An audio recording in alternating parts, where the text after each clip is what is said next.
All right, now, everybody. Quiet, listen to me. We're going to start a show. Now, some of you people have been with me before. You know it's going to be a tough grind, but we're going to have a show.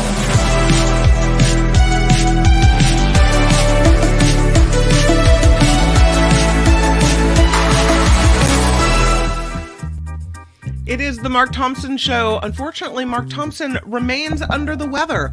He's got a pretty bad temperature and he's fighting something off. So here we are. Albert and I will be hanging out and doing the show today, but we have a lot of really good guests and things going on. At the top of the show, Elex Michaelson will join us from Fox 11 in Los Angeles. He's also the host of This Is, and so we'll talk to him about what happened last night with the debate. We've got Friday Fabulous Florida, as always, and we've got the Culture Blaster, Michael Snyder, coming in with a bunch of great movie reviews. So we'll do all of that today. Plus, we'll get to your comments, and we'll get to everything debate-related, Supreme Court-related, and we'll do it all with that Mark Thompson style, is what we hope for. Thank you for being here. Please click the like button. If you haven't subscribed, please subscribe to The Mark Thompson Show. We're on our way to 35,000 subscribers, so you'll help us if you click the subscribe and click the like button today as well. Get that music. Mod, $25. I'm going to troll today. Let me throw in some penance. Mod, you could never be a troll. Thank you for the $25. So appreciate it. We really need it. The show is crowdfunded. We need all the help that you guys give us, and so that's really nice. Thank you so much. You're going to have to troll a little hard. I don't know. God. Oh, Jim, $4.99. Debate. Debate is right. I mean, I was sitting there. So much. I just thought, oh no, what just happened? What just happened? I can't even. Spencer for $5. Good morning. All Dems are screwed. Yeah, it sure felt that way last night, didn't it? Ooh, is not what I expected to see. I think we have some video. If you didn't manage to see the debate, Candace Worthman for $10. Thank you for that so much. Your contribution is so appreciated. Let's take a little look at some of the video from last night. We can do just a little bit, and then Alex is actually in the green room in here. So, do you support any legal limits on how late a woman should be able to terminate a pregnancy? I support Roe v. Wade. He can take the life of the baby in the 9th month and even after birth. That is simply not true. We are not for late-term abortion, period, with the COVID, with dealing with everything we have to do with, look.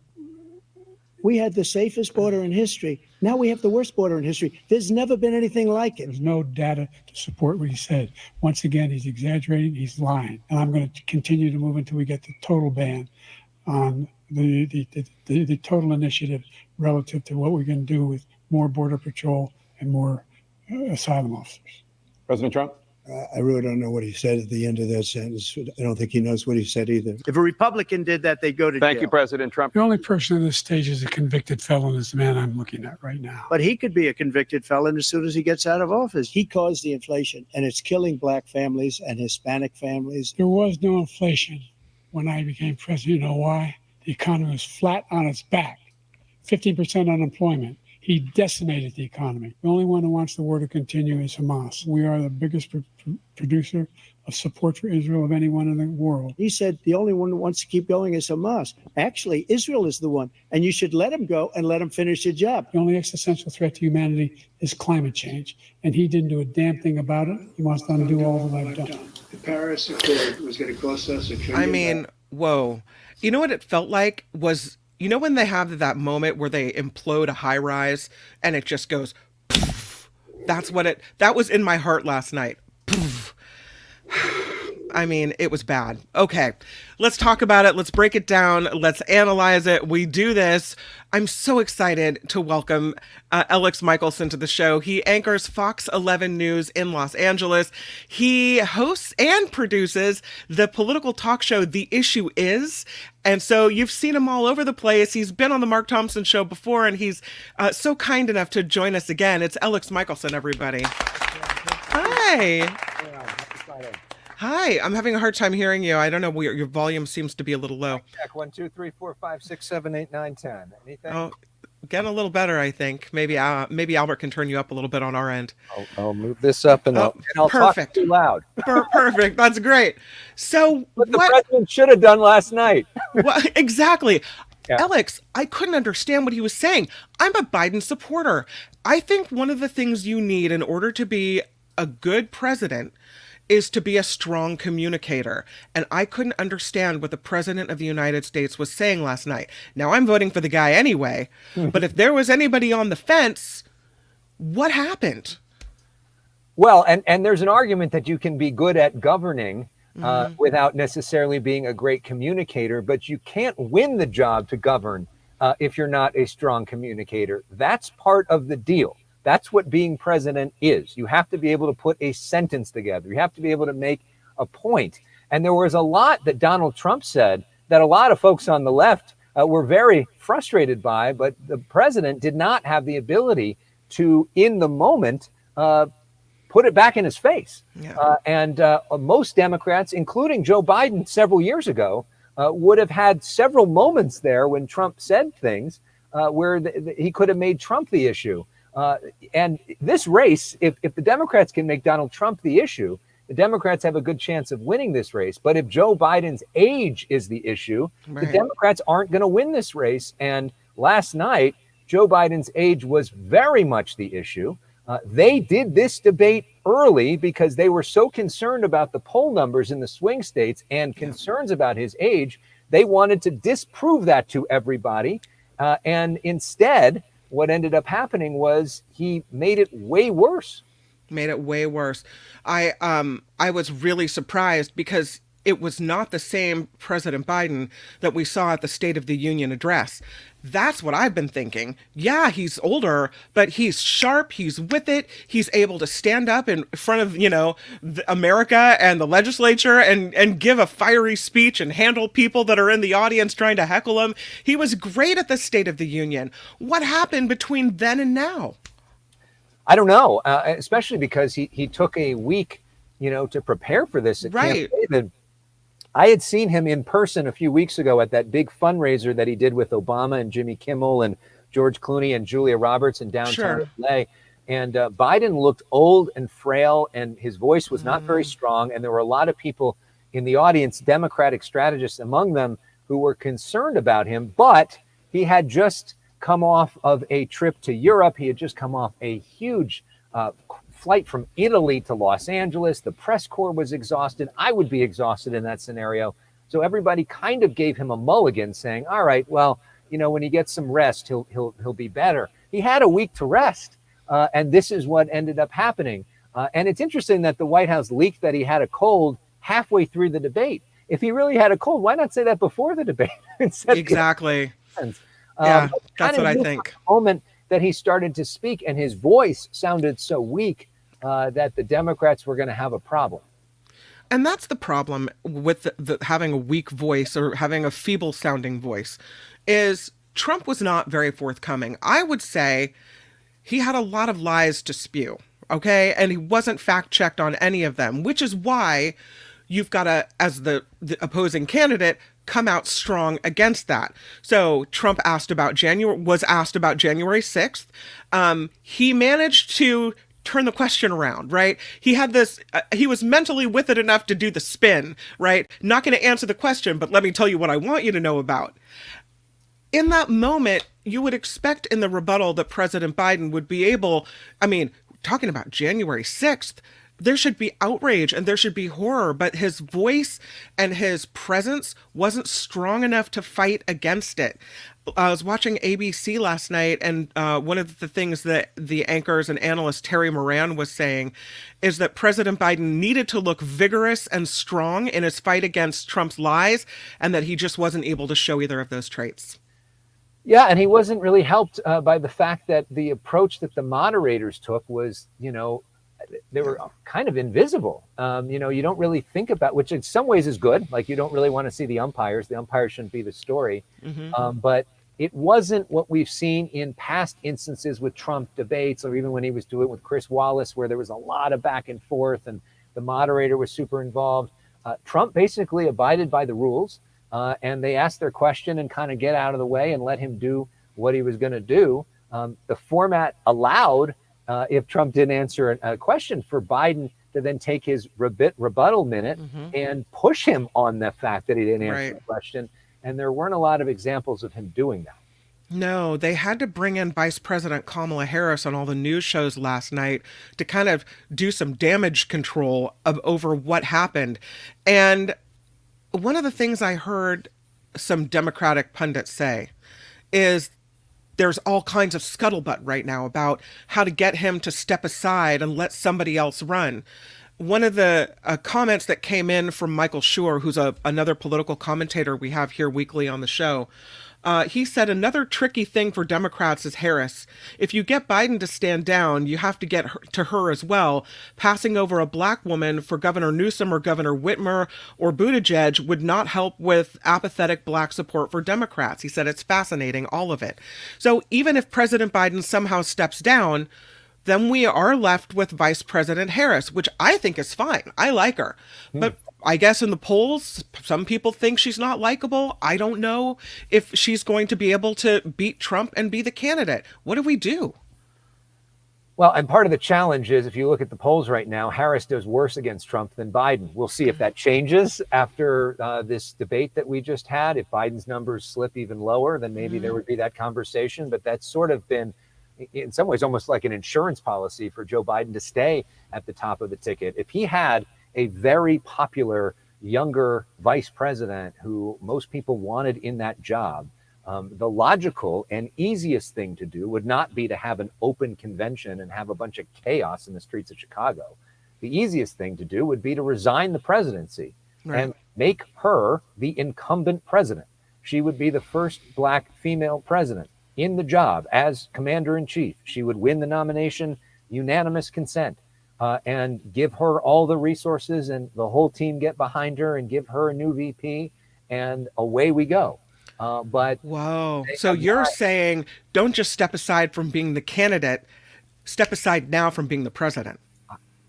I'm not saying one way or another. I'm just saying if they felt that she was the person, that would give her the best chance to win. Sure. If you looked at it that way, so far, for whatever reason, it doesn't seem like they think that she's the strongest person, which is why that hasn't happened. But, we don't know what's going to happen next. We've never seen anything like this in American history, but it is clear, and we should point this out to the audience, that under the rules of the Democrats, Joe Biden is the nominee until Joe Biden doesn't want to be the nominee. Right. The delegates, all of them, are pledged to him. He's the nominee. And if he's even getting outside pressure in the New York Times and all these people are telling him not to do it, as long as he wants to do it, there's almost no mechanism to push him out. People are thinking, oh, this is all a plot and this is Newsom and the DNC and they are going to replace him. Who is they? Who are this they that the Republicans have been talking about for weeks? The party elders? Who's older than Joe Biden? Like, who is this force that's able to replace him? He is the nominee unless he gets so much outside pressure, or maybe a key stakeholder like a Nancy Pelosi or a Jim Clyburn or a Barack Obama, somebody with enormous weight and gravitas who isn't a potential presidential candidate, comes forward and say, Joe, it's time to go. That would give cover to everybody else. But even today, there's not a single that I know of major elected Democratic official in the country that's calling for Joe Biden to drop out. How important is one single debate?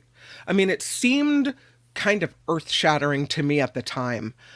But now we're, new day, we're looking forward. We've got a president who's still surrounding himself with all the people that will do all the things Democrats want. We have all the policies that Democrats want being carried forth. So how important is that one debate when it comes to what's going on, but also when it comes to the election? Yeah, I mean, historically, one debate hasn't been all that important. And if you look at the historical trends, almost always the incumbent president struggles in their first debate because they're not used to being challenged. Barack Obama had a very bad first debate. He was an incumbent. George W. Bush had a very bad debate against John Kerry when he was an incumbent. George H.W. Bush had that famous moment when he was looking at his watch against Bill Clinton. All of them lost debates. Now, there are some key differences here. In those situations, there were other debates that were soon after. So it wasn't like a long time to stew on that. That's important. Number two, we don't know that there's going to be another debate. Donald Trump previously, we saw last year when he was ahead in the polls, decided not to debate. And if he goes up big time in the polls after this, why would he do that again? So he just may say, no, not going to show up. I don't need to. So he may not get that opportunity to do this again. And what made this particular thing so bad for Biden is Biden was losing going into this debate. He was behind in every swing state. And if the election was held the day before the debate, he would have lost. That's why they asked to do this debate, because they wanted to reset the narrative. And now it is hard to imagine how after that debate performance, he's picked up new supporters in other parts of the country, those swing states. So something has to happen in a very dramatic way to shape the narrative and completely change the dynamic. And in our media universe these days, where everything is so fragmented, there are very, very, very few moments where everybody's watching the same thing. Yes. Last night was one of those moments, maybe the only moment, and especially the first 10, 15 minutes when people are really tuning in. And that's the image that they got of him. And I think that's going to be hard for a lot of people to get out of their mind. So now we have people looking toward vice presidents, and we touched on Vice President Harris. How important is the vice presidential pick for Trump? Which is we should know in just the next, week or two, probably. I don't think it's that important. Usually vice presidents don't, from a statistical perspective, matter that much. I think Trump is a solo act, and the Democratic Party is an ensemble act. And we saw how much he loved his last vice president, who isn't even supporting him this time. So, yeah. And, you know, if he picks somebody like Doug Burgum, who, if I had to bet money, I think he will pick, but who knows, is a nice guy, did our show, governor of North Dakota, you know, sort of straight out of central casting, rich white guy, you know, who was kind of going to stand in the background, decent on TV, but not that flashy. And just kind of going to go about his day. I don't think that really shakes up very much at all. I don't know. What do you think? I think you got it exactly right when you called Trump a solo act and the Democrats an ensemble act. That's very, very true. And I think Trump supporters are diehard, rabid Trump fans, and it doesn't matter who he picks, they're going to vote for him. Yeah. Last night, golf. Can we just talk about that moment? They're fighting over golf. And at that moment, I thought, not only has this debate gone off the rails, now it just crashed and burned. What happened there? They're fighting over a golf game. Burn way before the golf comment. I'm like, this is where we've gone? Yeah, it was just bad. But it was like, I saw somebody write on there that on social media that, you know, there were all these lies and everything else, and the thing that Biden got most upset about was attacking his handicap. It was finally pushback on something. He did have some strong moments when Trump kind of he was talking about his son, about Beau Biden, right? Well, he wasn't talking about Beau Biden, but he was talking about members of the military, and President Biden turned around and said, "My son isn't a loser. My son, you know, was a great man." That was a strong moment, but there really weren't enough of those. And even in the strong moments, the voice sounded feeble. Right. I don't know what the Democrats are going to do now. It feels like they're, like you say, they're going to have someone with gravitas ask him to step aside. And then what about all the people that already voted in the primaries for President Biden? And are they going to feel like their voice wasn't heard? And it's just a mess. It is a mess. And you're right that if the Democrats just sort of anoint somebody who hasn't gone through that process of going out and actually interacting with voters, of being in debates, of being vetted by the media, all the rest of that, I think there are a lot of people that aren't going to feel a lot of buy-in to that person. I mean, but, you know, the other argument is, if it really looks like, you know, Joe Biden is the political equivalent of a dead man walking and can't win against Trump, and you really believe which I know many of the people watching this right now believe, that Donald Trump is not only bad, but an existential threat to the country, then is that person the best person to beat him? And if you really believe that the country itself is at stake, don't you want the strongest person possible defending the country? And that's, I think, what the Democrats have to think about. So far, up until this moment, they have thought, in large part, by their actions, that Joe Biden is the best person to defeat Donald Trump because he's the only one who's done it before. Is that still true today? That's a big question. I have a friend who I do the show before this one with, and she said she would weekend at Bernie's President Biden before she would ever vote for Trump. But Governor Gavin Newsom was on the talk shows last night, and he said, and this is a quote, "I would never turn my back on President Biden, and I don't know a Democrat in my party that would do so, especially," and he was talking last night, "after tonight." He said, "We're going to double down in the next few months. We're going to win this election." So he is optimistic, but there was a poll done about optimism. He said what he said was optimistic. What he said was optimistic. Maybe he doesn't really feel optimistic, but he came off that way. A lot of people, though, according to a poll that was quoted on ABC, after the debate, they don't feel optimistic. They feel kind of disillusioned with what's happening in America, and that's important. They didn't feel optimistic going into it. I mean, you know, Democrats have ignored the fact that for over a year, more than 2/3 of voters, including Democrats, have said that they're concerned about Joe Biden's age and they don't want him to be the nominee. And yet there was no serious contest against him. The DNC did not allow any debates in the primary for the folks that were running. RFK felt so alienated by it, he decided to run as an independent.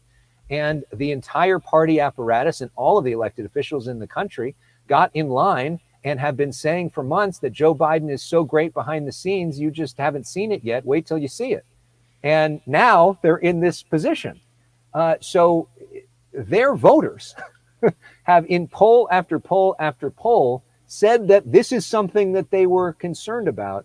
And the Democrats have not listened to their own voters. No, as a matter of fact, and I'll put this up because Trevor gives us $10, and he says Biden sounded kind, soft-spoken, and an old man because he is. Trump sounded like a crazy old loudmouth because he is. But what's interesting about that, and thank you, Trevor, is that I don't think when people walk away and you say now they're going to have a long time to stew over it, which is likely true, they're not going to walk away thinking about lies or half-truths or zingers that were, given out by Trump last night. I think the general consensus when you walk away from that debate is, oh gosh, President Biden is really old. Is he too old? And that's what we're thinking. That was the takeaway from last night. That's what all of America took away from that debate.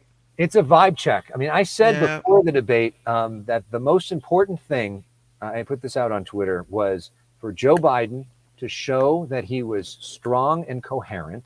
Yep. And if he did that early on, then people would listen to everything that he was saying. And he has a good chance to win. If he doesn't do that, he probably can't win the election. Yeah. And the sad part for Biden fans is he didn't. And not only, it was also sad for him, honestly, the two shot, that CNN kept him on camera even when Trump was speaking, and his mouth was agape, and he looked like, even when he was standing there saying nothing, he looked like this old person, really old person, ancient. And it was so distracting for anybody watching on TV that they couldn't listen to what Trump was saying, which usually would be the story. It's interesting. I had a colleague of mine who was coming in late and listened to the first half of the debate on the radio and said, it's not that bad. And then she sat down and watched the second half on TV, and she was startled by the visuals. Right. Most people in the country were watching it on TV or on their computer screens or on their phones, and they saw the visuals. So it's like that Nixon moment where he came out in the debate all sweaty and looking all squirrely. And a lot of people said that's what lost him the election. Is this that moment? Well, and of course, in that debate in 1960, the first televised debate, the only other televised debate that was in a studio without an audience, people that watched it on TV thought that Kennedy won. People that listened on the radio thought that Nixon had won. In this debate, I think people that watched it on TV and that listened probably thought that Donald Trump won. Is that moment? We'll see. I mean, there's a long time between now and then. A lot can change in politics. We learned in 2016 we should never make predictions. Yeah. But I am confident in saying this. If the election were held today, Joe Biden would lose significantly and probably lose almost every single swing state. That's really, really scary to me. And I don't know what the Democrats can do now to shore this up. Yeah. I mean, there are different options, and we'll see. But maybe some of it seems like their attempt, at least so far today, is let's put our head down and try to, ride through it. And Joe Biden has risen from the political dead many times before. He's been underestimated many times before. And he's continued to, sort of rise from the ashes, and they're hoping that this will be another example of it. But it is tough to spin. Elex Michaelson, you are awesome. We'll tune in to The Issue Is, which is on stations throughout the state of California. We can see it here in Northern California, just like you can down in the Southland. Yeah, we're on KTVU in the Bay Area on Sunday mornings at either 5:30 or 6:30 a.m., depending on the week and what else is on the air. And you can watch it on YouTube as well, youtube.com/Elex Michaelson. And we did an entire debate post show last night featuring Chris Matthews, my pal Melanie Mason from Politico, and John Cobalt from the John and Ken Show, and all of that. And so people can watch that on YouTube right now if they want. And tonight we'll have commentary as well from Kara Swisher is going to be joining me, along with John Favreau from Ponce. Oh, that's going to be great. So it's going to be a really good show. Awesome. Thank you for being here. There it is, the YouTube channel. Thank you. The Issue Is with Elex Michaelson. Thank you for being here on the Mark Thompson Show. Every time we put out the bat signal, you always answer, and I really appreciate it. Well, I love your show and love doing it. So thank you very much. Have a great weekend. Have a great day. Bye, Elex. Elex Michaelson, everybody. Yeah, what he says makes a lot of sense. Check him out on YouTube, and check him out on KTVU if you're here in the Bay Area as well. Luis coming in with a $5 super sticker saying that performance by Biden last night fell even below Albert's low bar. Awful. However, Biden going Mr. Magoo doesn't erase 34 felony convictions. I think that's really well said. It makes a lot of sense to me. Thank you. And thank you for the $5 contribution. It doesn't matter to me how President Biden came off in that debate. I think Trump is going to be incredibly worse for the country. So, and I think that's the case, though, that people that were very staunchly feeling one way or the other, those weren't the people that they were trying to convince. Now, as a Biden supporter, I look at that debate and I was thinking, oh, this is bad. Doesn't change the way I'm going to vote at all. But I'm sure there are people somehow that needed to be convinced and they weren't convinced. And there may be even some people that were maybe thinking President Biden and now they're thinking they can't do it at all. So I don't know. And that's kind of, and Wes, I had to turn it off. Couldn't watch after 15 minutes. It was uncomfortable. I'm not going to lie. And you're not the first person I've read who said something similar, that they couldn't get through it and had to go decompress and do something else because it was ugly. Kathleen with the $20 super sticker. Thank you so much for that. Really appreciate it. Thank you so much. Sandy feeling a lot like me. I'll vote for Biden no matter what. I do not want a dictatorship where women can't control their own bodies. Hear, hear. So in this case, for people like you and me, it just doesn't matter. But what if we had, and I don't even know if it's safe to say it because you don't want to take away support. You want to build momentum. But if the conversation goes to, well, what if we had someone else? Then who do we want? I asked Elex Michaelson the question, what do we do now? And I don't know what we do now. Is it smart to stick with the horse that, if you call the president a horse, and a horse race, to stick with this horse that might not be as strong as you would like? Or is it smarter to switch it out for someone who's younger, who is maybe more of a, not more of a fighter, because I believe President Biden is a fighter, but who has the energy to appear as though they come on strong and they come on as if they're more of a fighter? I don't know. I don't know what the right answer is, but I agree with the folks that say they had a little bit less optimism after that debate. That, kind of poked some air into that balloon that deflated a little bit. And so I think it was a huge, huge problem for the Democrats. I think it's a huge problem for President Biden and for the country. And there's now a giant question mark as to how do we move forward? And I don't know. I haven't heard anyone come forward with that answer yet. So I don't know. It was interesting to hear Elex Michaelson say that if the Democrats do decide to switch and throw their support behind Kamala Harris, that the best thing to do would be to do it now and to let her take control of the White House. That would be interesting, though I don't know. Mindy says, why didn't they send Kamala to debate Trump? Well, it wasn't a vice presidential debate. How does that look if the president of the United States doesn't show up for the debate? It almost looks worse than what happened last night. They couldn't have done it. They wouldn't have done it. And it wasn't part of the rules. The rules were Trump and Biden show up and not Trump and Harris show up. So, no. B.A. Ware saying he's stubborn. Maybe Jill can talk some sense into him. I don't know. I mean, I don't know if it's good for America for him to step down. He's neck and neck. Could anyone else get as close to winning? I just don't know the answer. Vilma says, I would rather vote for a president that is slow than a president that will lie to the American people and throw away democracy. Couldn't agree with you more. Absolutely. That's where we are coming from, though, Vilma. What about all the people who are just looking at surface level, who are just looking at, who looks like the stronger candidate, and they don't really have a grasp of the issues. And thank you for the contribution. I appreciate it. Is it time, my friend, for Friday Fabulous Florida? Are we doing it? Yeah, we can do it. Let me get it ready. Okay.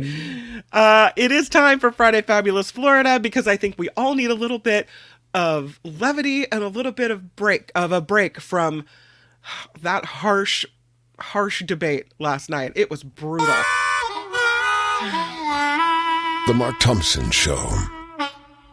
It's time for Friday Fabulous Florida. There is a gigantic alligator in my kitchen. A look at the weirdest stories from our weirdest state. We're off to the races. Clearly, not everybody loves a drone. A Florida man has been arrested after shooting and destroying a Walmart delivery drone, according to deputies in Florida. This man is behind bars after allegedly shooting a Walmart delivery drone, rendering it inoperable. Happened in Lake County. Deputies were called out to the Walmart on Johns Lake Road in Clermont on Wednesday after drone delivery representatives reported this incident. Ooh, what do we give the booking photo? I'm going to give it a 6. What do you think, Albert? Yeah, it's a little below average for me. So maybe like a 4 and a half. You think it's a 4? Yeah. I mean, he doesn't look as angry as he likely was when he shot down the drone. He kind of looks like pretty angry now, but I mean, I'm sure he's also just surprised as I am that Florida has these Walmart drones. I don't know. A representative said a 2-man crew was campaigning in a nearby community, which included mock deliveries to the crew to attract business and to attract interest. And while awaiting a drone delivery's descent, the crew stood in front of a home located in a cul-de-sac. And when the drone started to descend, one of the reps said he heard a loud, consistent sound of a gunshot. The representative told deputies he saw this 60-year-old white man wearing blue jeans and a blue shirt at the side of the home, holding a gun toward the sky and aiming at the drone. So the crew goes back to Walmart. They said they had the drone fly back to the store. After inspecting it, they said there was about $2,500 worth of damage to the payload system. So deputies then went back to the home where this shooting happened, allegedly, where they met with 72-year-old Dennis Wynn, featured here. When asked if he had an incident with a drone, Wynn allegedly said he did. He told deputies he saw that drone fly over his home, prompting him to retrieve his gun to fire at it. He said he'd had experiences with drones flying over his home, and he believed it was watching him. There's never been anything like this. Wynn was arrested, charged with shooting at an aircraft, criminal mischief, damage over $1,000, discharging a firearm on public or residential property. Busted. He thought I was watching him, Albert. I mean, he has a good excuse. I don't blame him. If you didn't know what that was and you're a Floridian, then I would be just as concerned. But he clearly knew what it was. So he thought it was coming for him. He probably could have fudged that a little bit. This one involves a Florida man who was arrested after robbing and killing a Leesburg store owner. This man was arrested a month after this murder. His name is Elex Lopez of Wildwood. He was arrested by the Florida Department of Law Enforcement in the Kissimmee area on Wednesday. He's accused of walking into the M&M Food Mart and killing the shop owner there who was working the register. This happened after 9 p.m. The family devastated. They're trying to raise money to help. He was on FaceTime with his wife, this owner of this store, when he was killed. He was there working hard for his family, and this guy comes in and takes him out. So this is Mr. Lopez. He is now facing multiple charges, including murder, armed robbery, possession of a firearm by a convicted felon, use of firearm during a felony. I would say if he thought he was going to get away with it, maybe don't put the tattoos on your face and neck. I don't know. He's pretty recognizable. Yeah, it's very obvious. I think that's the only reason why. I don't remember why I put the story in there, but I think that's the only reason why I saw face tats. So I think that's why I put face tats. Yeah, that's probably why. I mean, it's not, you don't blend into the background when you got that going on. So let's move on to this Florida man accused of stealing $3,000 worth of dirt. Because if you were going to steal something, apparently dirt is where it's at. 15 loads of dirt stolen, about $3,000 worth. Lee County deputies responding to Anaconda Avenue in Lehigh Acres after a victim told officials that 15 truckloads of dirt were missing. That seems like kind of a long and heavy theft. Like how it's not like you're just swiping something little and walking out. The victim, who's a field operations supervisor, said one of his employees noticed 8 to 10 trucks at the location appearing ready for dirt to be loaded onto them. The supervisor said there was no authorization. It takes 2 to 3 months to get a contract, and he didn't recognize the men that were there trying to remove the dirt. Each load of dirt cost $200, which means the total was about $3,000 worth of stolen dirt. The man was arrested and charged with grand theft. He was taken to the Lee County Jail for dirt theft. That's got to be a first. No. Mm-mm. That's the first for me. I've been doing the Florida segment for a very long time. I haven't seen dirt be a reason for an arrest. Now, I have seen stories like this next one before. This woman was impaled by the stick of an umbrella. Yeah, she's impaled in the leg by an umbrella while sunbathing with her family on a Florida beach. The wind picks up those umbrellas and whips them around, and it can be dangerous. So the U.S. Consumer Product Safety Commission says about 3,000 people are hospitalized every year due to beach umbrella-related incidents. True story. A spokesperson for the Cocoa Beach Police Department told the Fox News and the NBC News affiliate the rental umbrella became lodged in this woman's leg while she and her family were sitting on Cocoa Beach. The umbrella continued to move after becoming lodged in the woman's leg, so they had to bring out the bolt cutters to separate the canopy of the umbrella from the pole. The image is hideous. Still flapping around. Isn't that the truth? Additional details about the incident, including how the umbrella became dislodged from its original position, not immediately available. But the Cocoa Beach Fire Department and the Brevard County Fire Rescue handled the medical call. Her condition hasn't been publicly released. The Product Safety Commission says this is not uncommon. 3,000 people a year are hospitalized because of an incident with a beach umbrella. You know, they do this to me all the time. I don't know what the hell they do it for. It happens. Maybe it wasn't planted as firmly as it could have been. Maybe the wind kicked up. When you see those umbrellas flying around, duck for cover. That's scary. Oh, you did it for me, Albert. You gave me a gator. There is a hungry alligator that was seen strolling with a snake in its jaws in a Florida neighborhood. Alligator mating season in Florida usually ends around the end of June, so right about now. But the hunting season is apparently not over for alligators. So this is what they saw in Fort Myers Beach. This woman driving to work to a bridal shower on Saturday and comes across this reptile in the roadway, hits her brakes. The young alligator just walking along, taking a little stroll with a snake in its mouth. She said she did the wise thing, let the hungry beast pass so it could go on its way and enjoy its dinner. But that's interesting. There's the picture. Check it out. I mean, that's quite a sight. If you're driving along and you see this guy in front of you, yeah, with a snake in its mouth is crazy. Oh, wow. It's like nature playing out right before your eyes. Wild. Only in Florida, I'm telling you. A Florida dad was arrested after his 15-month-old daughter ate his freshly rolled weed joint.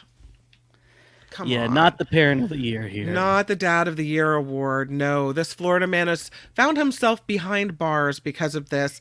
His 15-month-old daughter had to be hospitalized after she ate most of her father's freshly rolled marijuana joint. His name is Cody Spiegelhalter. He's arrested on Sunday, charged with child neglect after this incident in Bunnell.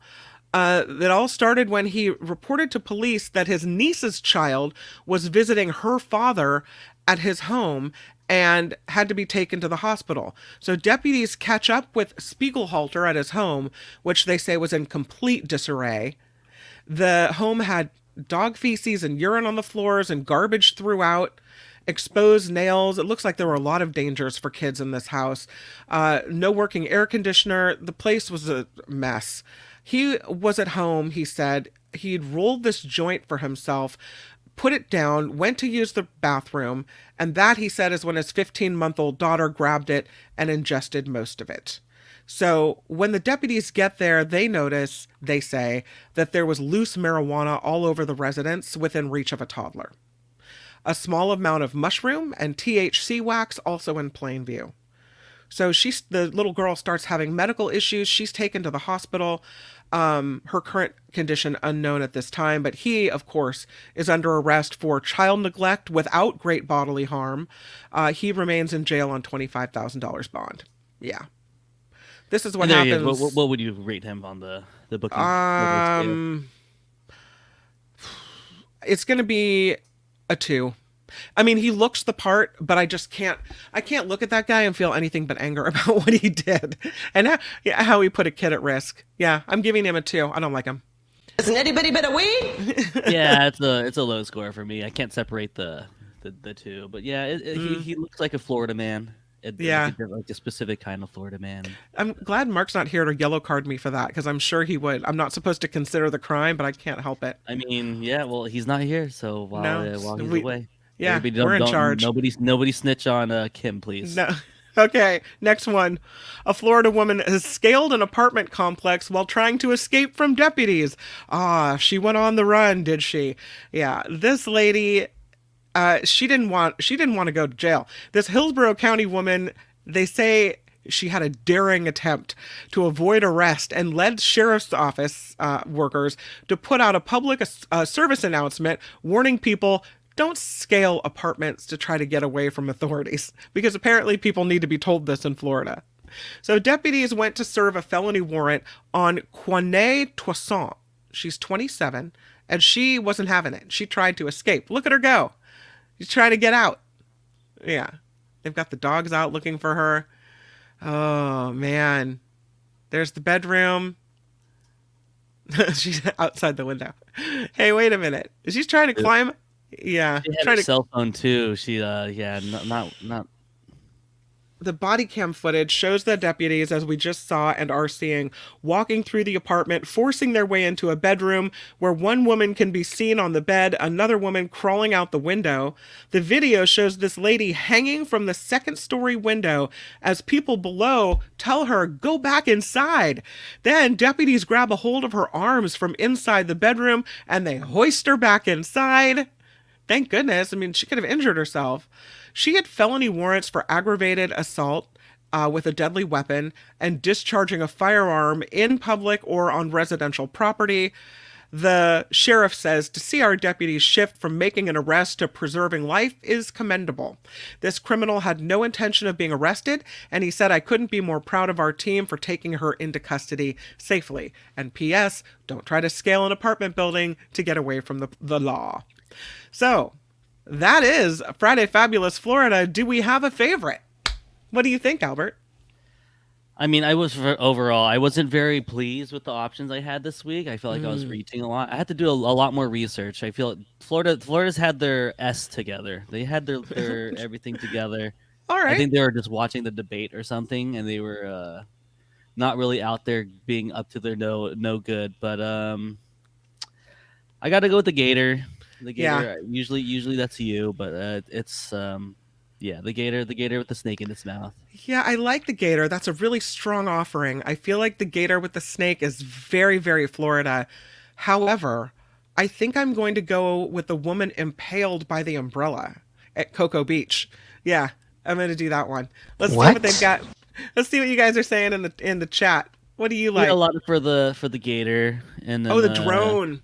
Oh, you know what I didn't do is I didn't go over them again to give you guys the options to pick. Let me do it. My apologies. The Florida man arrested after shooting and destroying a Walmart delivery drone. The suspected arsonist. Oh, I didn't even get to that one. The Florida man stealing $3,000 worth of dirt. A woman impaled on the leg by an umbrella while sunbathing on a beach. A hungry alligator seen strolling with a snake in its jaws in a Florida neighborhood. A Florida dad arrested after his 15-month-old daughter ate the weed. And a Florida woman scaling the apartment complex while trying to escape from authorities. So those were the choices. The story was a New Mexico man, so I needed to remove that. I don't know. I was doing these stories really, really late after my job last night. Oh, see, this is what happens. Let's see. Thomas says the gross eating baby beard daddy. He says this. So there you go. Yeah. Yeah, definitely not parent of the year. Might be your favorite Florida story. Gordon says Gator wins. I mean, the dirt is strong too. We've never had stolen dirt. We really haven't. And it seems kind of crazy. Chico Shar is off of the drone. That drone was pretty good. Yeah. Gator with the snake from Francine. How's it looking in the polls? The Gator. The Gator has 45% of the vote. All right. Grady, you're not supposed to be working against me here, my friend. Yellow card for Kim. Yellow card for Kim. We have 1 week to remember what she did, but I don't think anybody will remember. Don't do it. Okay, so that is Friday Fabulous Florida. Thank you for playing along. This has been Friday Fabulous Florida. There is a gigantic alligator in my kitchen. Y'all come back now, here.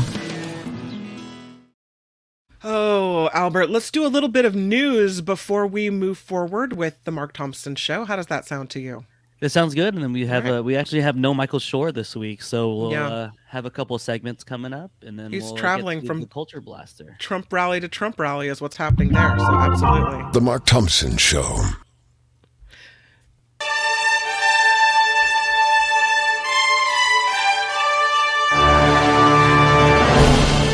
On the Mark Thompson Show, I'm Kim McAllister, and this report is sponsored by Tenuta Vineyards in lovely Livermore. The U.S. has arguably never seen anything quite like this. The first presidential debate of 2024 last night. President Biden stumbled at times during the night, which reportedly is now sparking concerns among Democrats over his age and his ability to take on Donald Trump come November. Meanwhile, Trump seemed to try and deflect his actions during the attack on the U.S. Capitol, ignored some questions outright, and dismissed accusations that he had an affair with porn star Stormy Daniels. So there was that. How America can we get? The Supreme Court says a January 6th Capitol rioter should not have been charged with obstruction. This case involved a former Pennsylvania police officer charged for his alleged participation in the attack on the Capitol.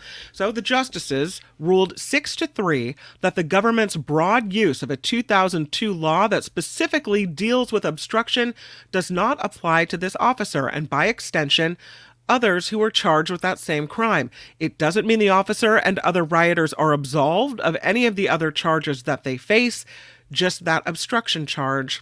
It's a no-go. COVID is not going away anytime soon, as new variants are fueling a summer surge in the United States. According to the CDC, infections are growing in at least 38 states. They're especially high in the western and southern United States. This type of summer spike is now apparently our new normal. It's become a seasonal pattern. A big chunk of California could soon see the worst heat wave of 2024. Starting on Monday, forecasters say the central and northern parts of our state are expected to see excessive heat for perhaps the entire week. Several spots could experience temperatures 20 degrees above normal, so get ready for the big heat wave. Well, first it was Louisiana, and now it's Oklahoma. The Oklahoma State School Superintendent is requiring all public schools to have a Bible in every classroom from grades 5 through 12 the whole time. Thursday, Superintendent Ryan Walters announcing There's never been anything like this. Not in America, there hasn't been. They're announcing teachers will also have to teach from the Bible and incorporate it as part of their curriculum. What? Walters claims it's in accordance with the academic standards and state law. Hey, teach from the Bible as long as you're going to teach from the Quran and the Torah, whatever else, whatever other religious book, right? Teach it all or teach none. Come on. The ACLU is already suing to block a new Louisiana law that requires the 10 Commandments be displayed in public schools, and may do the same here in Oklahoma as well. It's just, I can't. It just goes against everything I think that we stand for in America. So I have to say that I'm very surprised. I don't know why I'm surprised, but I'm surprised. Inflation is down to its lowest annual rate in more than 3 years. The Personal Consumption Expenditures Price Index, because I know we were all watching that, rose by 0.1% for the month, and was up 2.6% from a year ago. The year-over-year number is down 0.2% from its April level. So apparently inflation is going down. The Supreme Court is ruling that cities can issue citations to homeless people for sleeping in public spaces. The High Court, in a 6-3 ruling, said homelessness is not a status protected by the Eighth Amendment's prohibition on cruel and unusual punishment, even when there is no access to indoor shelter for homeless people. The justices sided with the city of Grants Pass, Oregon, which had asked the court to review previous rulings blocking the enforcement of a public camping ordinance. And so that's what we have. An Iowa law that bans abortions after a fetal heartbeat can be detected will go into effect. The Iowa State Supreme Court, upholding a 2023 law put on hold by an Iowa judge just days after it was passed. In most cases, the electrical impulse of a heartbeat can be heard by a doctor as early as 6 weeks. And again, a lot of women don't even know they're pregnant at that point. There's a pair of former Uvalde, Texas school law enforcement officers that have now been indicted because of their response to the 2022 deadly school shooting in that town. The Uvalde Leader News reports former Uvalde school police chief Pete Arredondo and former school police officer Adrian Gonzalez faced several felony charges of abandoning and endangering a child. The shooting at Robb Elementary School left 19 children and 2 teachers dead. And so now an indictment comes. Regarding the debate, Republican House Speaker Mike Johnson says President Biden is not fit to lead. Johnson spoke on Fox News this morning, expressing concern over President Biden's stumbles during last night's debate. The House Speaker said the president's performance in the debate should be a warning for the country. The Supreme Court is expected to rule on former President Trump's immunity case on Monday. After the release of a handful of decisions today, Chief Justice John Roberts announced Monday will be the last decision day of the term. Trump's lawyers have argued Trump is immune from prosecution for his alleged crimes committed while in office. So will they kick it down to the lower courts, as we've been told, or will they take a stand on this? We'll find out. We'll see what they have to say. I don't know, but it'll definitely be interesting, and we will definitely have that ruling for you and bring you all the analysis here on the Mark Thompson Show come Monday. Governor Gavin Newsom, meanwhile, as mentioned earlier, is making it very clear that he will never turn his back on President Biden. Several news networks mentioned him as a possible replacement on the Democratic ticket after last night's presidential debate debacle in Atlanta. Governor Newsom was there to support the campaign by talking with reporters afterward, and he fired back in front of TV cameras, brushing off concerns about President Biden's performance on stage, saying he is fit to be the country's leader and he does have a vision for the future. He also sounded off on social media, calling former President Trump a serial liar responsible for sexual assault victims being forced to carry their abuser's child to term. So it's a fight back and forth. Some homeowners across California are on the verge of sticker shock. The state's largest insurer is requesting its biggest increase ever. State Farm wants to raise rates by an average of 30%.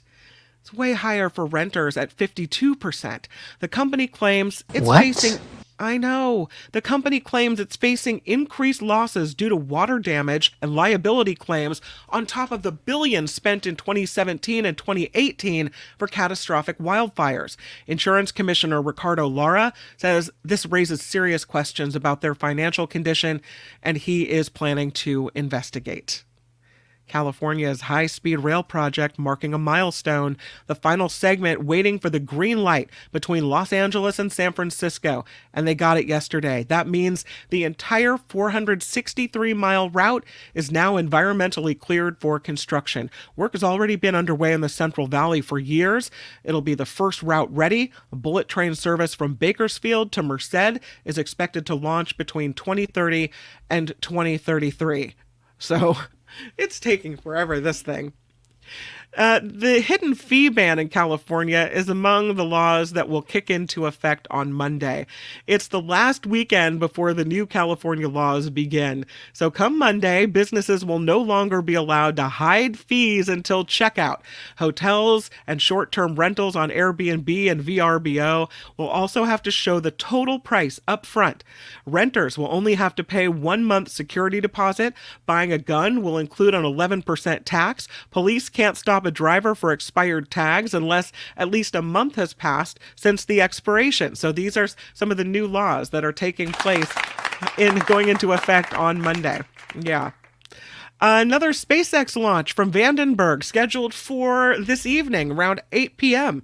SpaceX planning another early nighttime rocket launch from northwestern Santa Barbara County. It's important to note because sometimes people look up in the sky and think the aliens have arrived, right? No, it's just SpaceX again.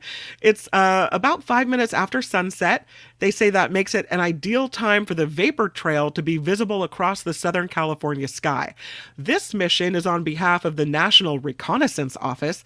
The launch window will be open for about 2 hours. They've got a backup launch window starting tomorrow at 8 p.m. as well. So that's what we got.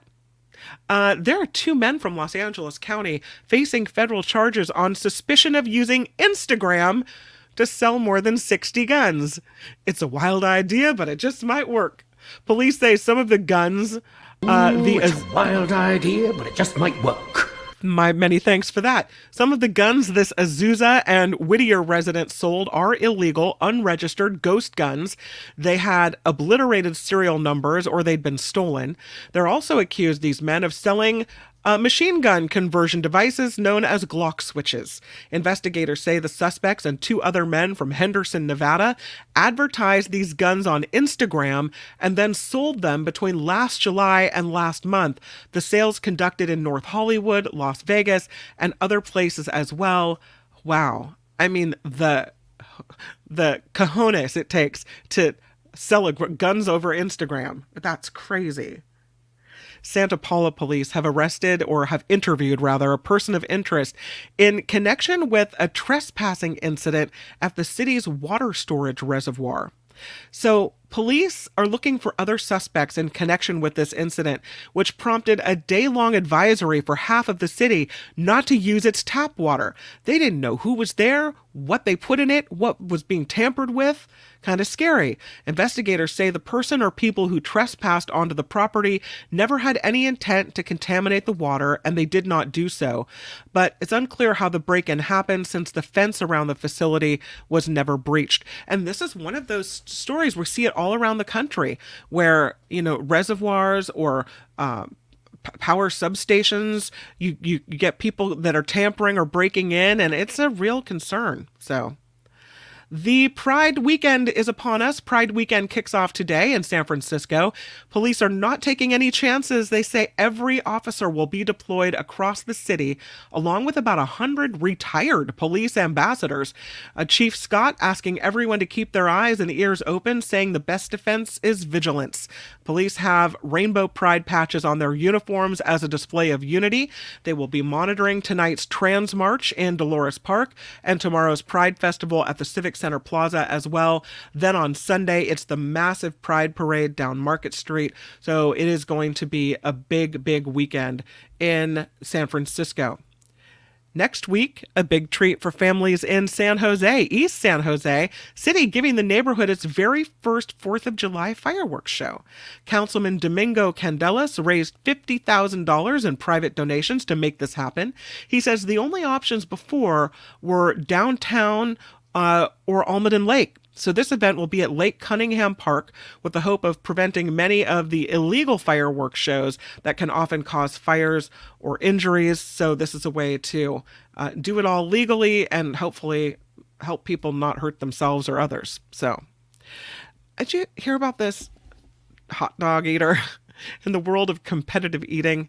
There's a few stars bigger than Joey Chestnut. Of course, a 16-time champion of Nathan's famous hot dog eating contest. But this July 4th, he won't be at Coney Island.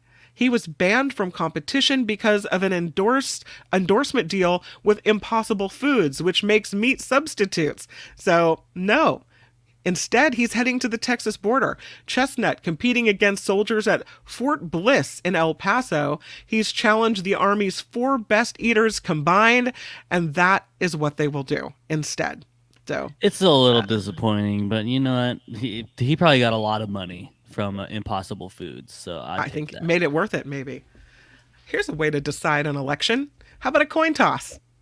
Yeah, they've determined that the outcome of Oregon's Republican Party primary election for State Representative District 8 was all up to a coin toss. No candidate filed to run for the Republican nomination. Lisa Fragala and Doyle Canning each received 7 write-in votes, so a coin toss in the Oregon Secretary of State's office determined the outcome. Canning won the coin toss, but was then barred from receiving the Republican nomination because she had already lost the Democratic Party nomination. Canning was also a candidate for the seat's Democratic race. The outcome of the coin toss creates a vacancy, and the Republican Party will now have to select a new nominee. Wow, that's wild. It's a happy birthday to the Caesar salad. Did you know it was 100 years old? The Caesar salad? Idea. No idea. No, yes, no. The Caesar salad is 100. It was invented by an Italian chef in Mexico on an American holiday a century ago.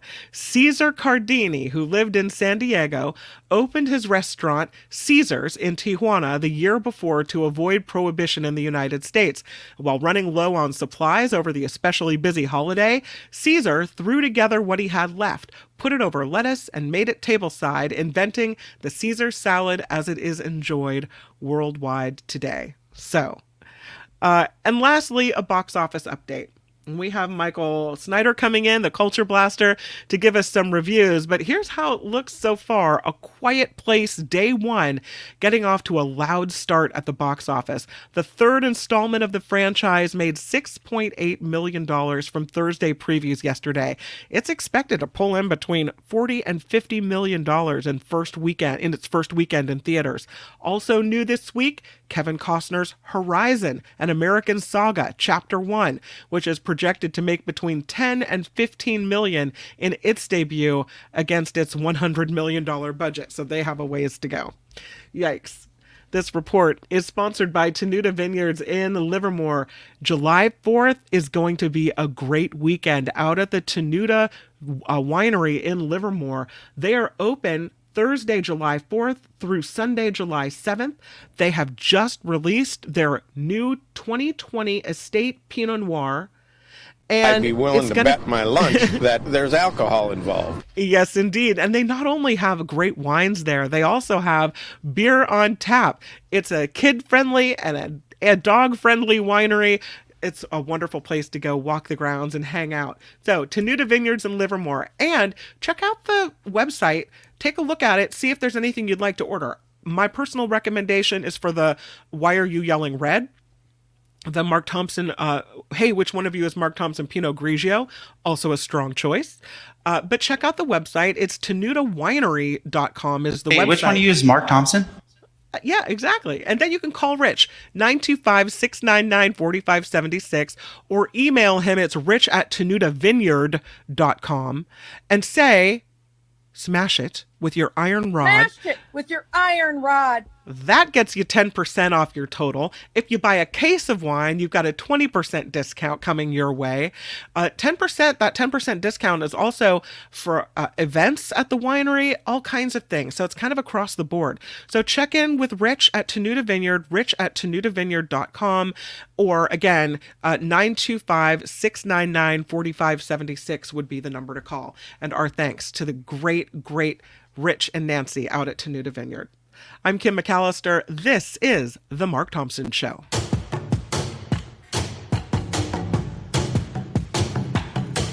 The Mark Thompson Show. Who's Mark Thompson? Feels great, baby. Let me kick down the door and talk to my cheap sons and daughters. No context will suffice to explain the hurt and anguish caused by my words. I apologize to all who have been hurt. I stand corrected. I misspoke. My words upset so many people. And I wanted to apologize to the Asian community, the Asian American community.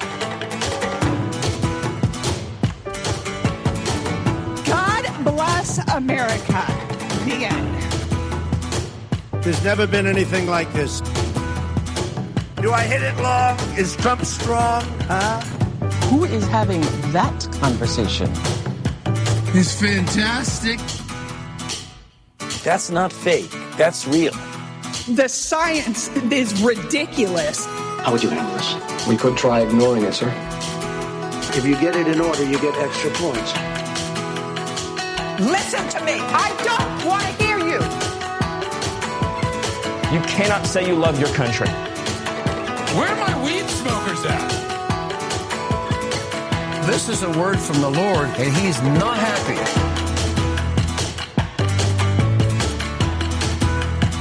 There is no defense for my conduct. It was wrong, it was stupid, and I'm trying to be a better person. Don't ever use that word. Nothing. What's a guilty pleasure you have? Seriously, what the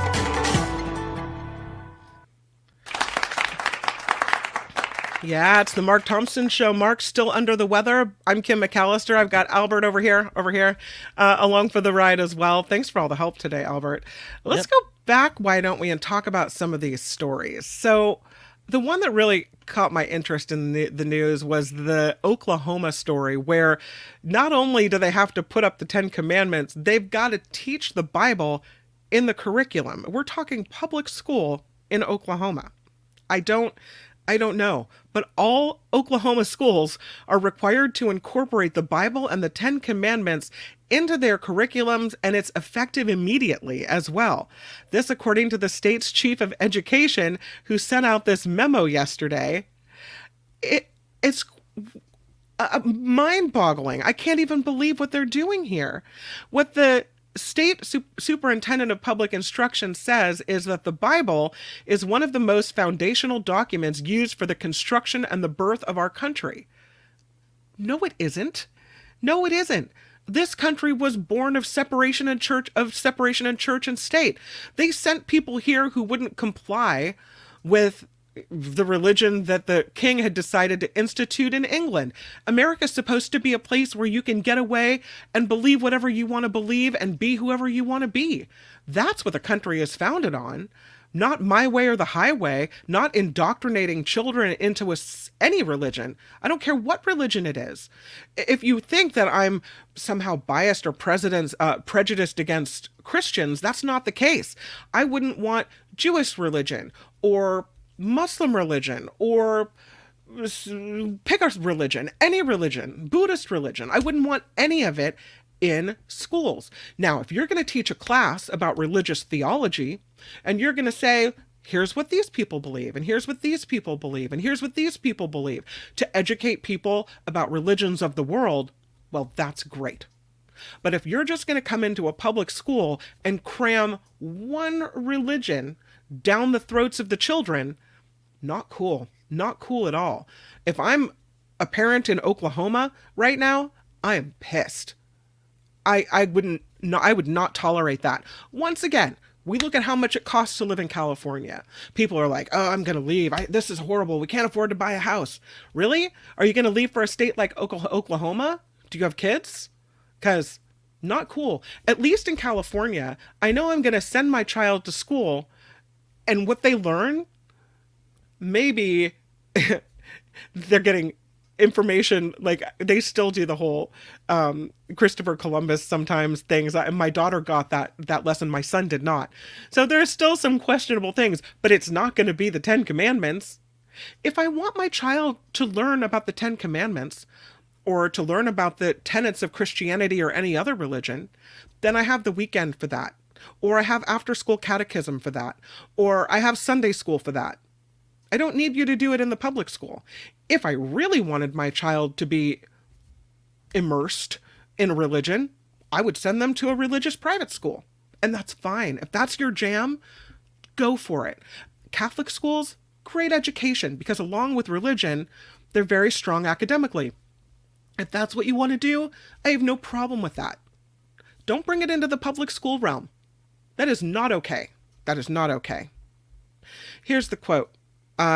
They say, it's crystal clear to us that in Oklahoma academic standards under Title 70 on multiple occasions, the Bible, they say, this is according to the superintendent of public instruction, the Bible is a necessary historical document to teach our kids about the history of this country, to have complete understanding of Western civilization, to have an understanding of the basis of our legal system. Where's all the other religions then? Is that what you're doing? I'm outraged. Outraged. And of course, the Oklahoma law follows the one in Louisiana where the 10 Commandments have to be posted in all the classrooms. Already the ACLU is challenging that one. Mimi says, as long as the Bible is used in concert with other religious texts as part of a comparative religions course, I have no issue with it. Agree. However, shoving it down every child's throat is not optimal. No, to say the least, not optimal. That is wild to me. There's this alliance called the Interfaith Alliance. It's a national organization that tries to protect religious freedoms. And they had a discussion with CNN. They say this is blatant religious coercion that should have absolutely no place in all public schools. They say true religious freedom means ensuring no one religious group is allowed to impose their viewpoint on all Americans. The vast majority of people of faith in this country reject these dangerous, intimidating efforts to force a Christian nationalist agenda into our schools, our courts, and our government. Again, you want to be a Christian, you want to believe in the tenets of Christianity, go ahead. I applaud your efforts. I support you in your right to believe what you want to believe. And I would hope that you would support me in my effort to not believe in any religion. It doesn't mean I don't believe in God or miracles or that I'm not somehow spiritual, but whatever. That's up to me. Whatever I want to believe is up to me. Whatever you want to believe is up to you. Just don't trot your Bible into the classroom, people. No way. Under Oklahoma law, a charter school is a public school. As such, a charter school must be non-sectarian, but these charter schools will evangelize the Catholic faith as part of the school curriculum while sponsored by the state. That was according to one of the judges who was talking about whether this applies to all schools, whether it applies to schools who are already religious in nature. I'm telling you, this is crazy. So the court, I guess, they had this case that was the case about this religious school.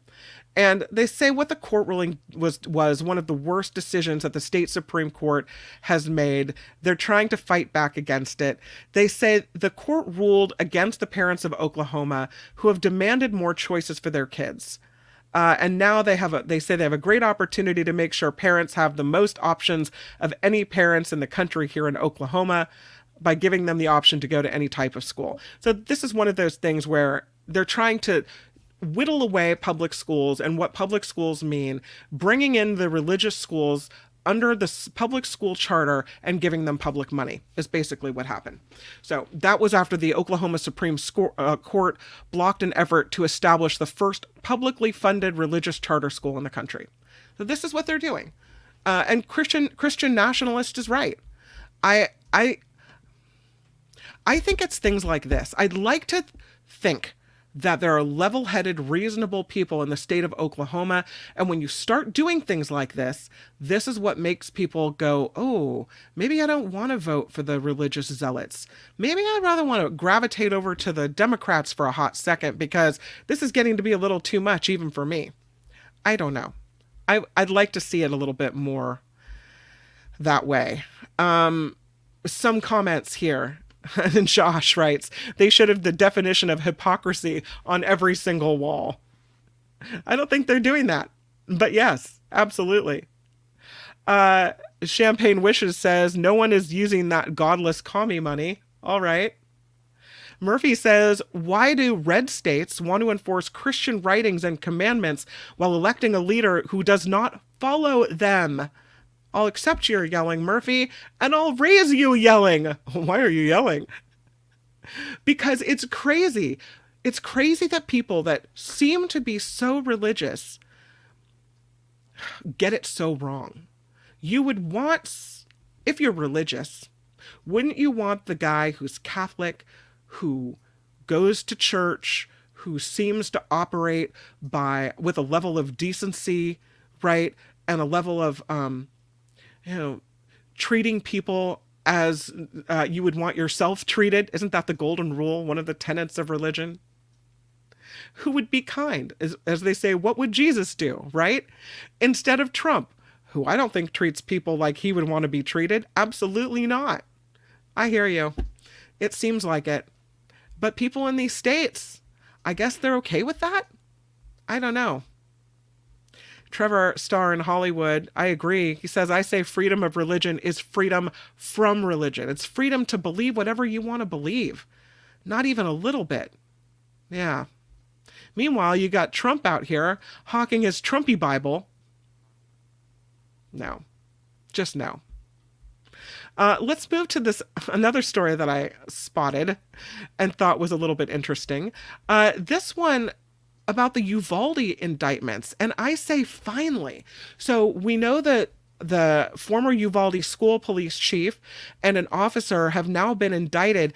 First criminal charges over this failed response to this devastating school shooting that happened in 2022.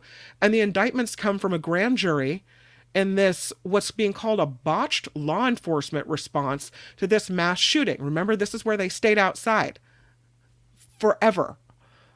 They're just hanging out in the hallway. Well, we didn't know if it was safe to go in. There's children in there. Stop it. 19 kids and 2 teachers killed in that shooting in Uvalde.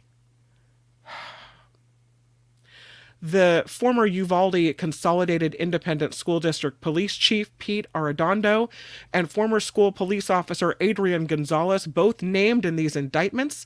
They represent the first criminal charges filed in this school shooting. Chief Arredondo surrendered himself to the custody of Texas Rangers yesterday. The former chief booked on 10 counts of child endangerment and known criminal negligence. According to this indictment, he was released on bond, is what we have. The indictment against Officer Gonzalez wasn't immediately available, so we don't know exactly what's in that one.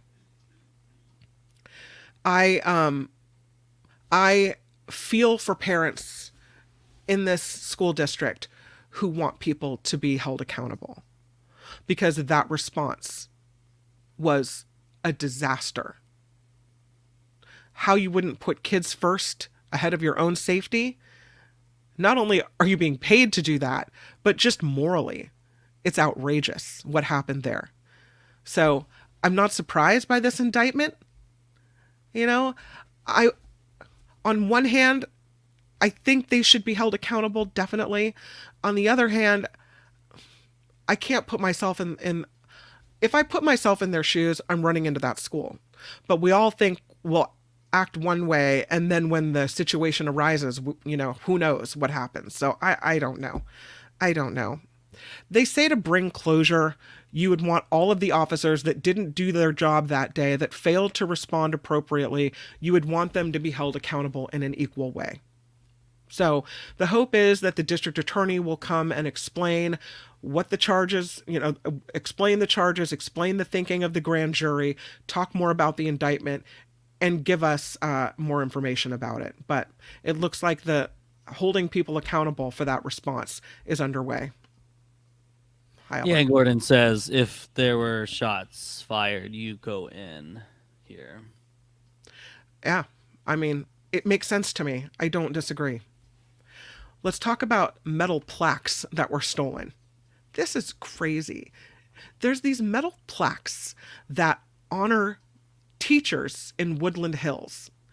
They were on a walkway called the Woodland Hills Walk of Hearts on the sidewalk, embedded in the sidewalk. And there's some grainy surveillance footage that shows someone prying and chiseling these plaques honoring teachers out of the walkway. They did it at night. They left 11 holes in the sidewalk along Sherman Way and Victory Boulevard in Woodland Hills. Yeah, big gaping holes in the sidewalk there.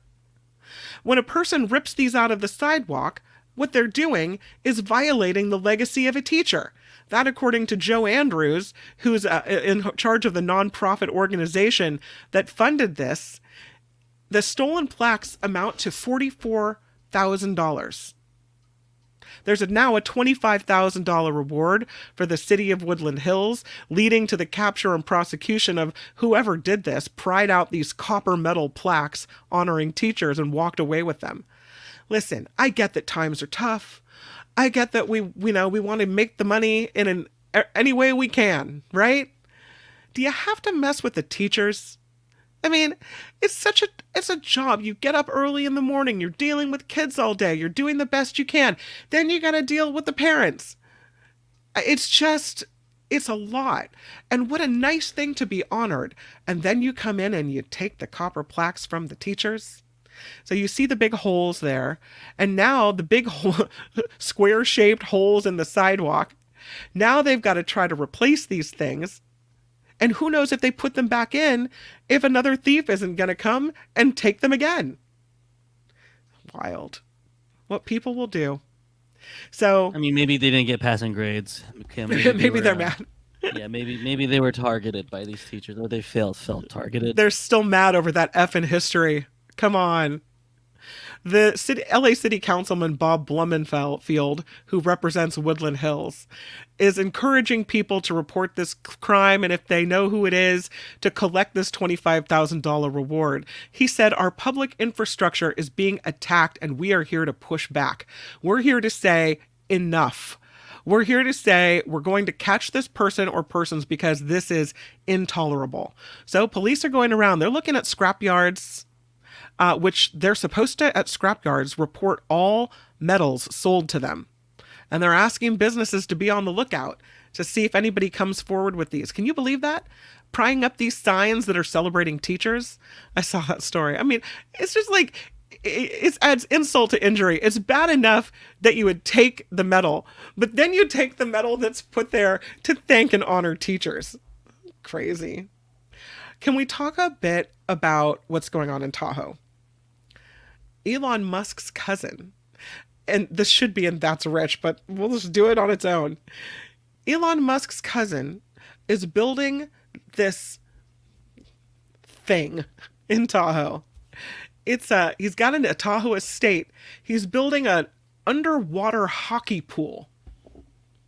Okay. His name is Lyndon Rive.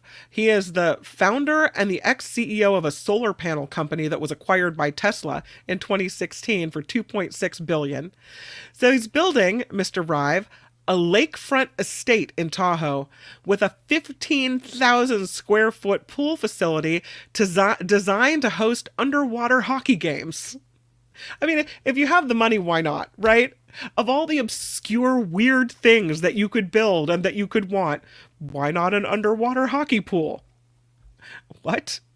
Construction is underway at the underwater hockey pool at this lakefront compound on Lakeshore Boulevard in Incline Village. A lot of millionaires and billionaires in this area. This is just, it's wild.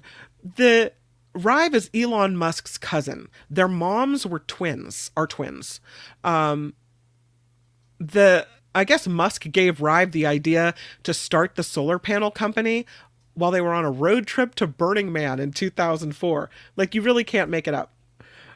2 years later, with financial backing from Musk, Rive founded Solar City with his brother, and the company grew to become the largest U.S. residential solar company. So Tesla had to bail out this company to save it from mounting debt in 2017. And after the acquisition, Rive said he was leaving Tesla to start another company and spend more time with his family. Apparently, though, now that everything has settled with Solar City, what he really wants to do is build an underground hockey pool. So that's fun. I think I was thinking ice hockey. Like, it's in Tahoe, ice hockey, but no, it's like this actual underwater hockey. Like, no joke. This underwater hockey. Wow. Have you ever even heard of it? No, I'm the commission. I've never heard of underwater hockey. Oh, I've sports stumped you. Yeah, underwater hockey. Can you imagine? Wow. I mean, hey, whatever sport floats your boat, but wow. I was thinking that would be even cooler, like a swimming pool under, and then people playing hockey on top. I don't know, but yeah. No, see, when I first read the story, I thought, okay, he's building a pool, but then in the winter, they're gonna, ice the top of it and make it into a hockey rink. No, it is actual underwater hockey. Yeah, I know. Take a moment, wrap your head around it. That's what's happening. Speaking of Lake Tahoe, though, they have crazy shenanigans over the July 4th weekend. So many tourists come up there that locals often, they shop ahead of time, so they don't even have to go out to the grocery store, and they just kind of retreat into their homes. They can't enjoy Tahoe because it's July 4th weekend is tourist time.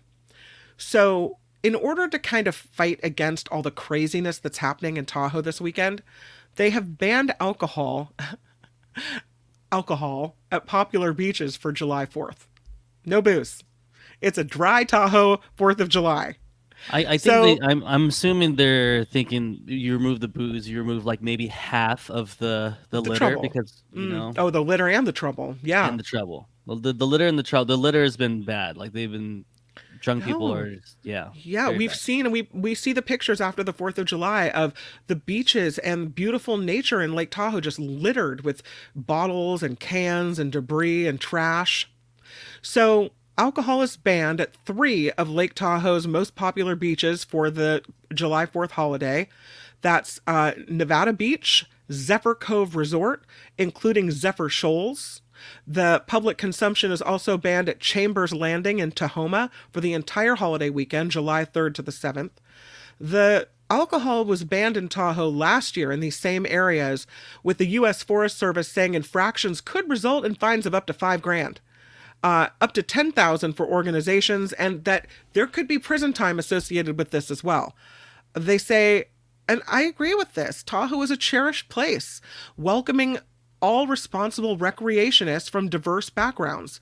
But it's essential that Tahoe visitors and residents take care of this spectacular place to protect Tahoe's environment and improve the experience in Tahoe for all. That, according to the Forest Service, they put out this news release about this temporary ban of alcohol.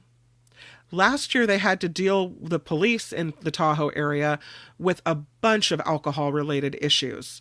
And as Albert mentioned, in 2023, partiers on the beaches of Tahoe left 8,000 pounds of garbage behind on the weekend of July 4th.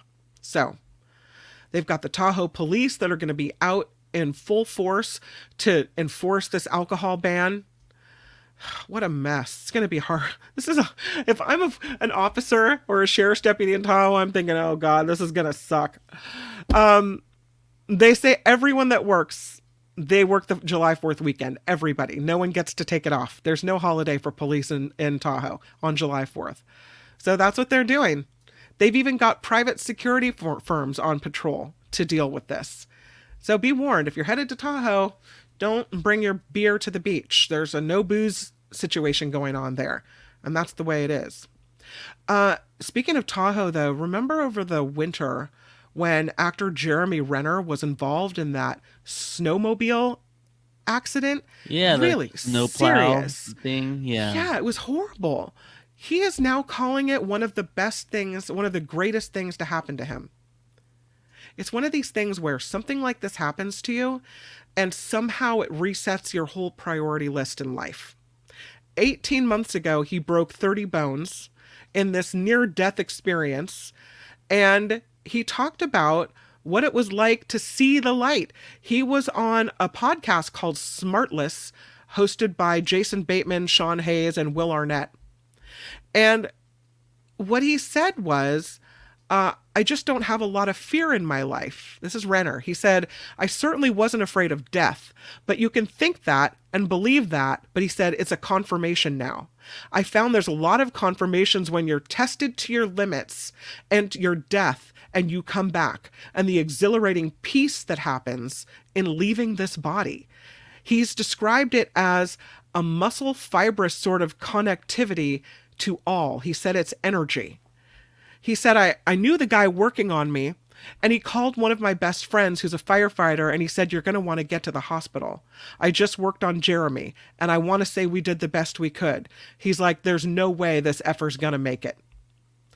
38 broken bones. One of his eyes fell out of his head. Twisted legs. They say his chances seemed really slim, but he did make it. He said this, I think there was some effing divine intervention. I don't know what it is. I think the divine intervention is effing thoughts and prayers, if you will, from others. It's the will of those doctors. They're like, look at this mother effer. We're going to work extra hard.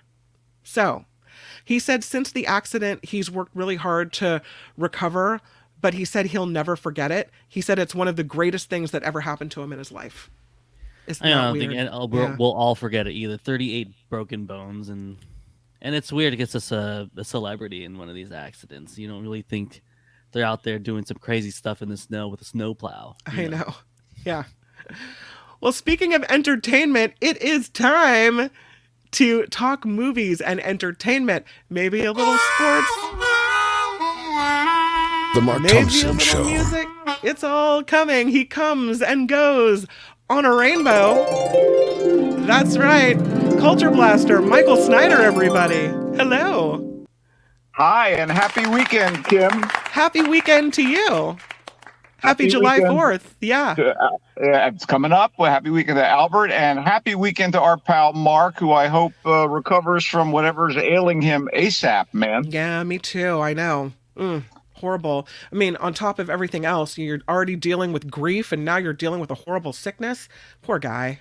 Yeah, well, if there's one thing we know about Mark, it's he's indestructible. He's coming back. Don't worry about it. That's right.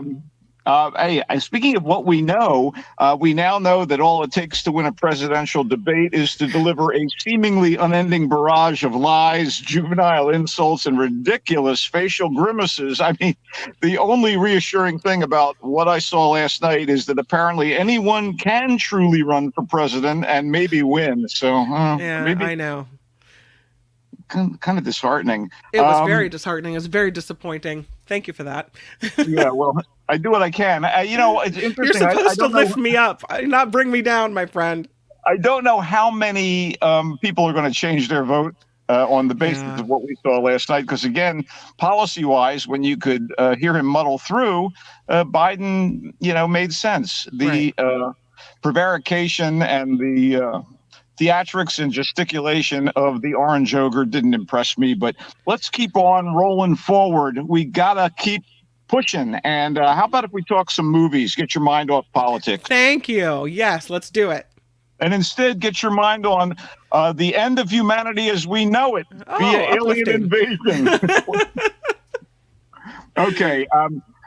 Kim, I was thrilled and excited by the incredibly tense John Krasinski directed sci-fi movie, A Quiet Place, which starred Krasinski and his real-life wife, Emily Blunt, as a couple who, with their young offspring, are hiding out in a rural area and trying to survive an alien invasion. And to talk about the nature of the aliens, other than to say their anatomy was pretty bizarre, would be to undercut A Quiet Place if you haven't seen it. And, maybe everybody knows what it's about and what the issue is with the aliens, but let's just move on to say that if you were equally excited by A Quiet Place as I was, you might have gone to see Krasinski, the filmmaker's slightly less impactful sequel, A Quiet Place 2.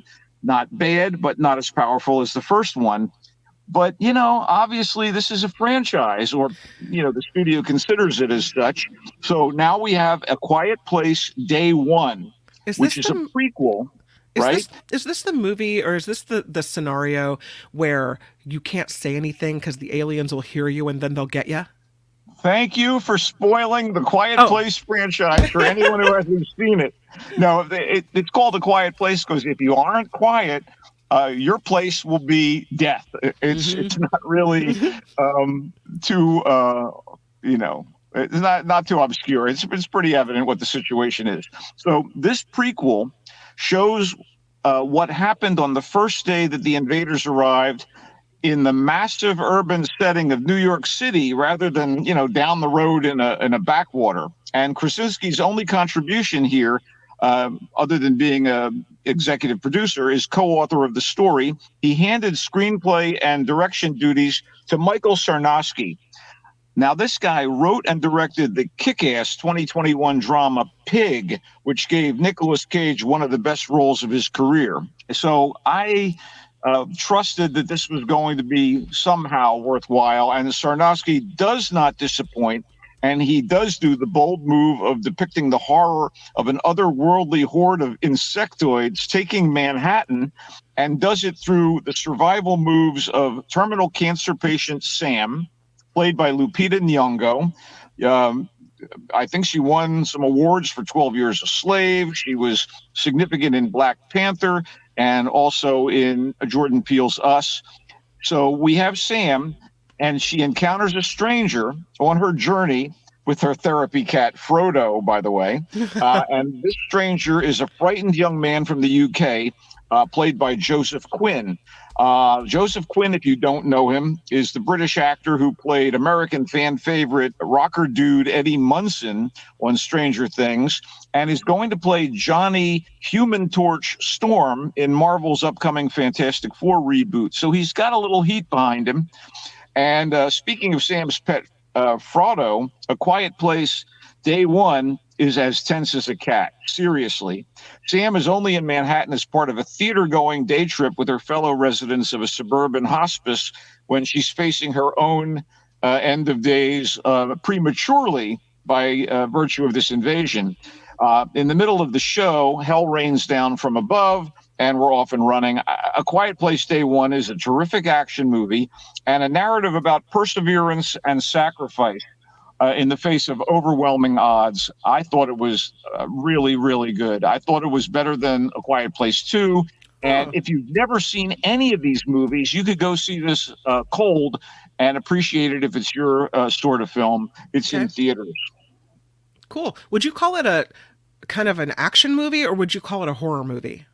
It's a sci-fi action movie with the horror of aliens that are running wild, and they really take no prisoners, these creatures. You don't want to mess with them. Why is it always for July 4th movie weekend we get movies about aliens? We had Independence Day. Like it's kind of our thing as Americans. Well, with Nyong'o's character teaming up with Quinn's character, this is Dependence Day. They really need to stick together, or they're not going to survive. It was cool. Worth the popcorn. Let's put it that way. Nice. Okay, another New York story that focuses on two people, but one that is very different from A Quiet Place Day 2, while being, in my opinion, easily as worthwhile a watch.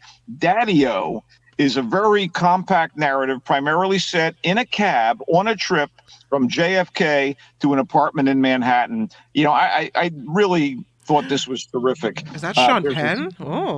Yeah, there's a sharp script. It's cleverly shot. And the two characters are played by Sean Penn, who is really, really, not playing the sort of role you would expect from him, and Dakota Johnson, who I think is underrated as an actress.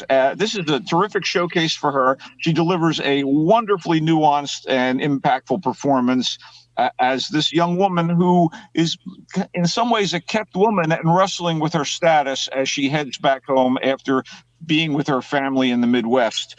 I was totally buying into this thing. Director Christy Hall, she has it's like a bottle episode of a TV show. It's pretty much all in this cab, but I was never bored. I was always riveted to the screen by the virtue of the performances by the two leads. And, the conversation was the kind of conversation you want to have with a stranger, one that you walk away from feeling like, wow, I learned something. I interacted with somebody that I normally would not have interacted with, and I got something out of it. And that's the way I felt about Daddy-O, which maybe doesn't have the greatest. Sorry? The whole movie is in a cab. The whole movie. For the most part, yeah. Wow, and it's not boring in the least in my book. Christy Hall, who directed, also wrote the screenplay, and I thought it was incredibly promising. I sure want to see what Hall has in store on her next project. And again, don't sleep on Dakota Johnson. Some people kind of consider her a Nepo baby. She's the daughter of Don Johnson and Melanie Griffith, but she's actually a better actor than either her mom or her dad in my book. Wow. Okay. I think people only got to know her from the 50 Shades of Grey movies, and that's kind of a disservice. She was wonderful in A Bigger Splash, which was a Luca Guadagnino film with her and Ralph Fiennes and Tilda Swinton, which I think people should seek out, and she's really good in this as well. Daddy-O. All right.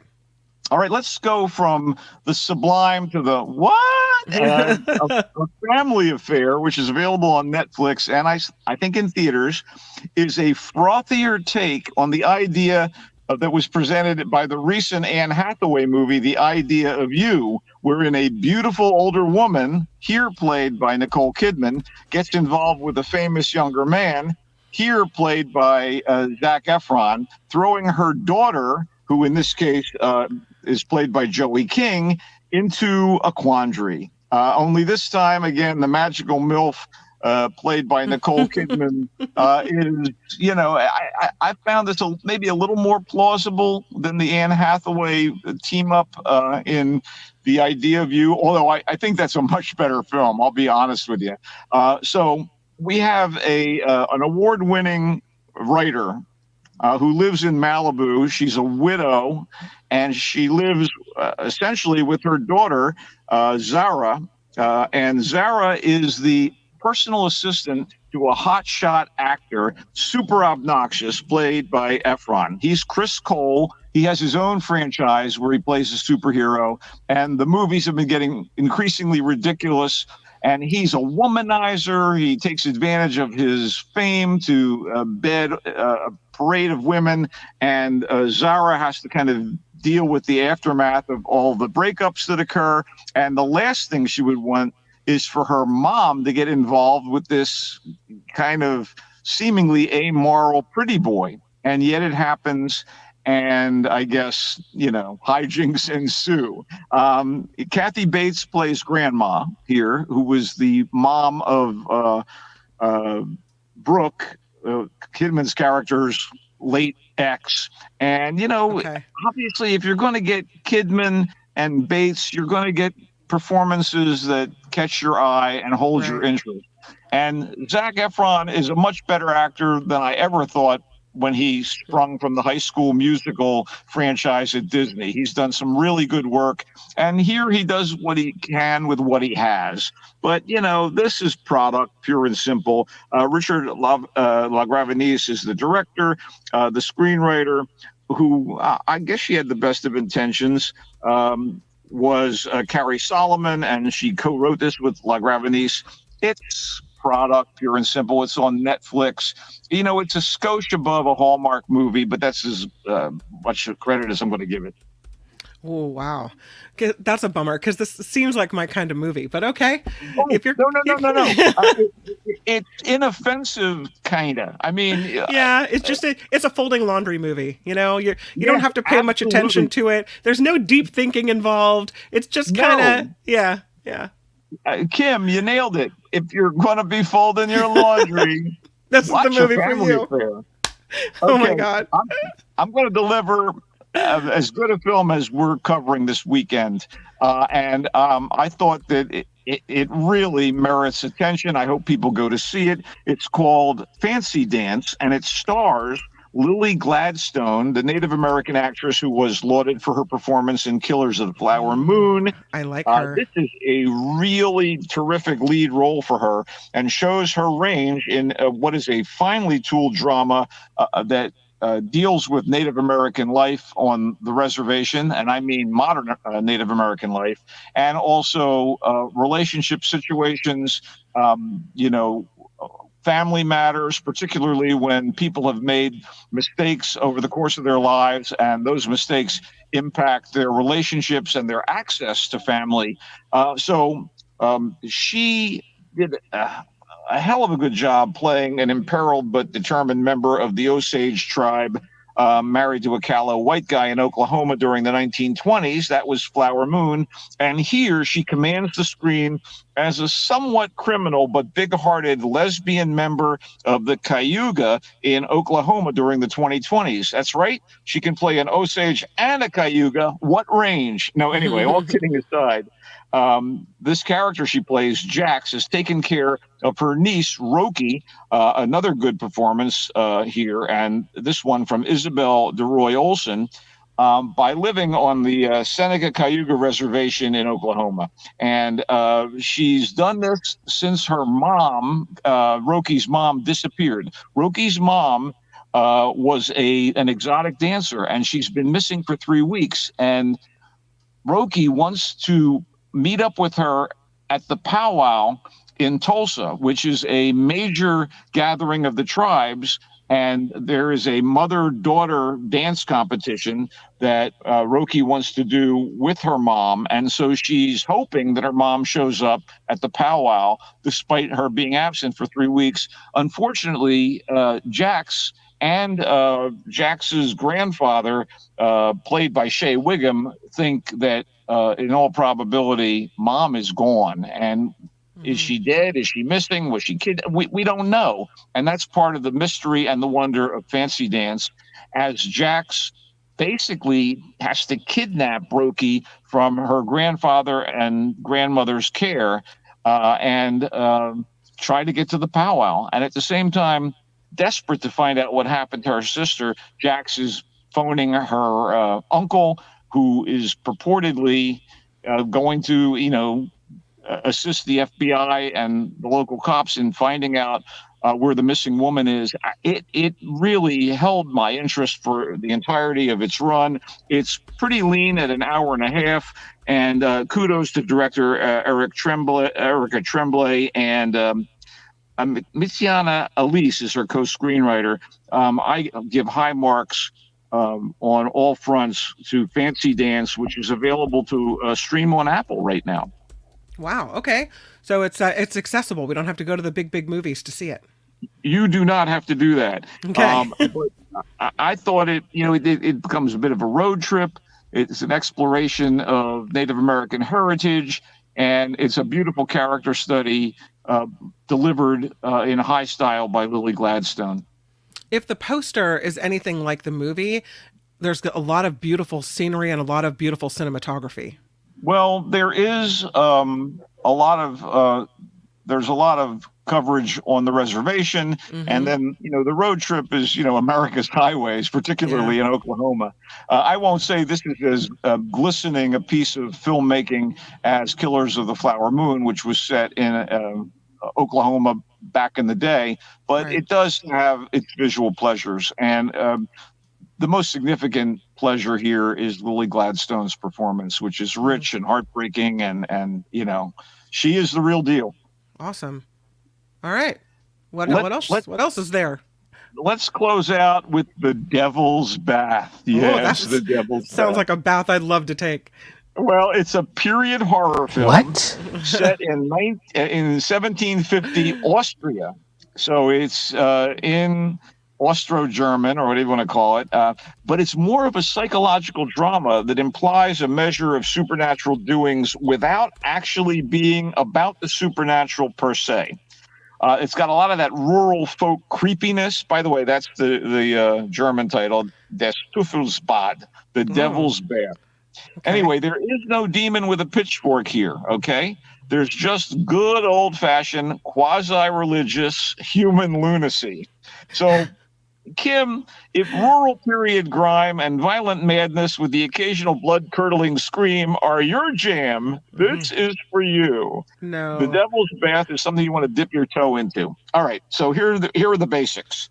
A woman named Agnes, who is very religious, marries her intended, but she is obviously not a woman that era is going to embrace. She does not like having to just cook and clean for her husband, who, by the way, is not very responsive to her. I think her husband kind of prefers his buddy, a fellow man living in this rural area, but kind of unspoken. But Agnes is obviously dissatisfied. And this is an area that has been in the shadow of a horrible killing done by a young mother who destroys her baby, reveals that she's done this thing, and throws herself on the mercy of the church that doesn't take kindly to child killing.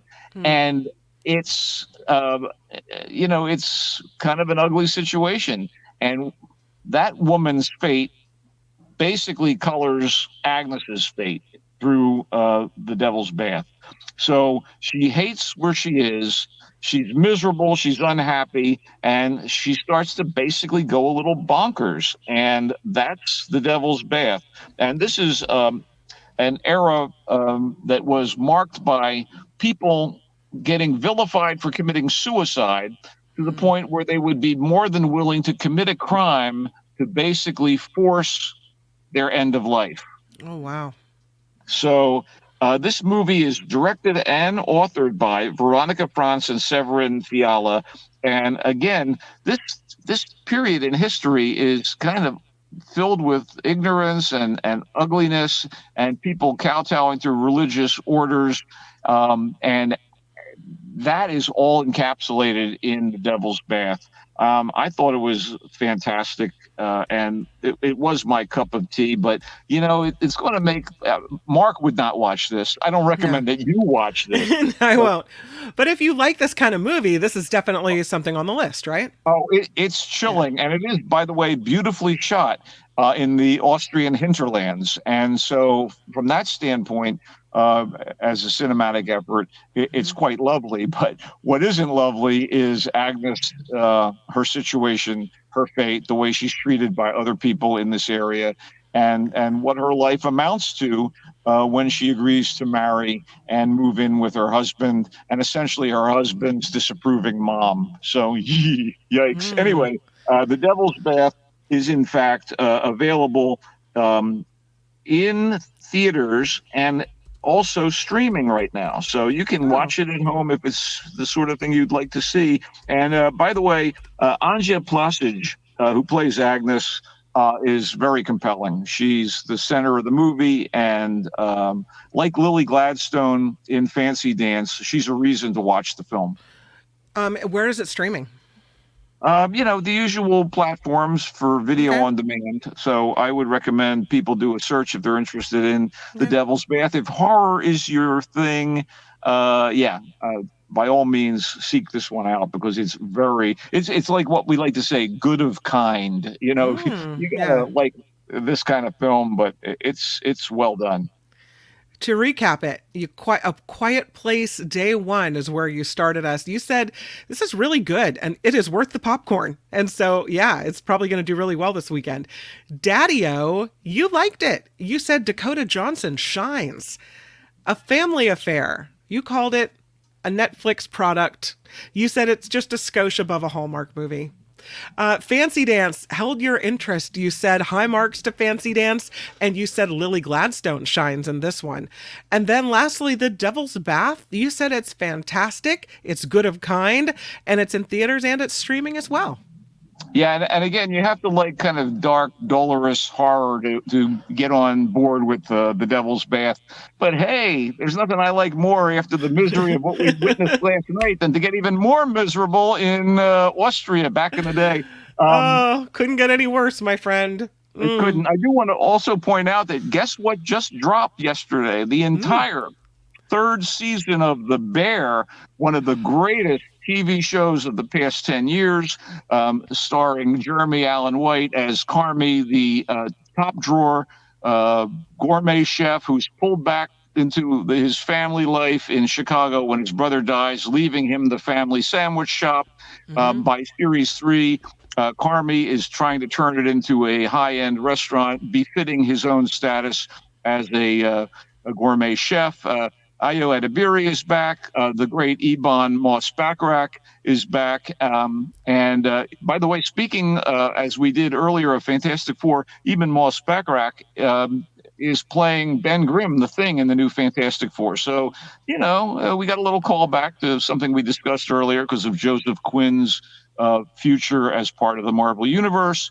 But all that aside, The Bear has delivered some of the most impactful dramedy, action, and heartfelt family interactions that I've seen on TV in a long time. Last season, Jamie Lee Curtis gave one of the best performances of her career. Olivia Colman was a guest star. I haven't watched any of Series 3, but obviously I'm excited about it being back on FX and Hulu. The Bear. And FX and Hulu. I thought it was on, Hulu. That's why I haven't watched it, because I don't have Hulu and I'm too cheap to pay for it. But when it comes out on other networks, it's on my list of things to watch. I believe you can watch episodes on FX. I think they'll trickle them out as opposed to the full episode dump that you can get if you do have a Hulu account. But I'm thrilled about The Bear. I'm also, pretty excited. My Giants, took 3 or 4 from the Cubbies, and I think the big bad Dodgers are quite challenge to surmount for the boys in orange and black. Hopefully I will be able to get out to Oracle Park this weekend. I am in San Francisco. I'm going to a pride party that a friend of mine is throwing. Awesome. Get with the program here in San Francisco when you're back here. I hope you have a lovely weekend, Kim. Thank you. Maud says, thank you, Michael. I think I'll go with Sean Penn. So you've got her weekend lined up for her. Are they doing a special pride thing with the Giants this weekend? They did a pride celebration already. There was they had like rainbow logos and what have you, and how can I put it? It's inescapable when you're in San Francisco in the month of June. Sure. So, get with the program, people. That's right. Michael Snyder, thank you for all the great reviews. Thank you for being here. Always love your segment. I hope you have a great weekend, and go Giants. All right. Take care. And thanks for listening, everybody. Bye. Bye. He comes and goes on a rainbow. It's Michael Snyder, everybody. Yay. Well, thus concludes the Mark Thompson Show. Spencer Jaffe throws down $2 saying we have to stand up against Drumpf. So thank you to Spencer for the contribution and the comment as well.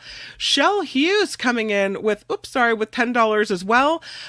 Anyways, he says, I'm not voting for Joe Biden. Thank you.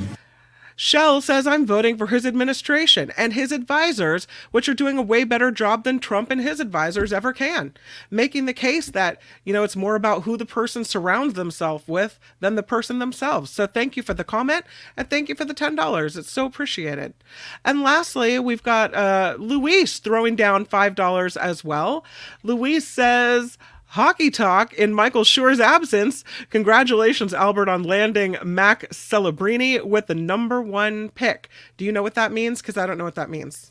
Yeah, the San Jose Sharks have the first overall pick, and they're picking the best player, hoping a generational talent here. And they also have the 11th pick tonight, so I'm very excited. Very cool. So it looks like things are looking up with the Sharks. Yes, I hope, and they've been making a whole bunch of trades. They seem kind of minor, but we're building something. So hopefully, I could go watch my team not lose 11-0 during the Nice. And thank you, Luis, for the $5 and the hockey talk. Much appreciated. Thank you for being here on the Mark Thompson Show. Hopefully, Mark takes the weekend and he gets better, and he will be back on Monday. But if not, we will bring it back on Monday. It's going to be another great show. True Crime Corner with Courtney is coming on Monday. We have an author coming on Monday as well who's written a new book, and I think you're going to be really excited about that. Big 4th of July holiday weekend, so be safe and have a great holiday. Thank you for spending the couple hours here with the Mark Thompson Show. I hope you'll join me next for the After Party Live, also here on YouTube, and it's going to be a good one. We'll have some more movie reviews with Tim Sika, and that follows this show. So until then, have a great weekend and a great 4th of July, and we'll see you back here on Monday. All right. I think on Monday also we're going to be debuting a new political weekly guest for the Mark Thompson Show. Yes, Gary Dietrich coming in on Monday. That's right. Awesome. So we'll do that as well. Thanks for all your help, Albert. Bye-bye. See you next time, guys.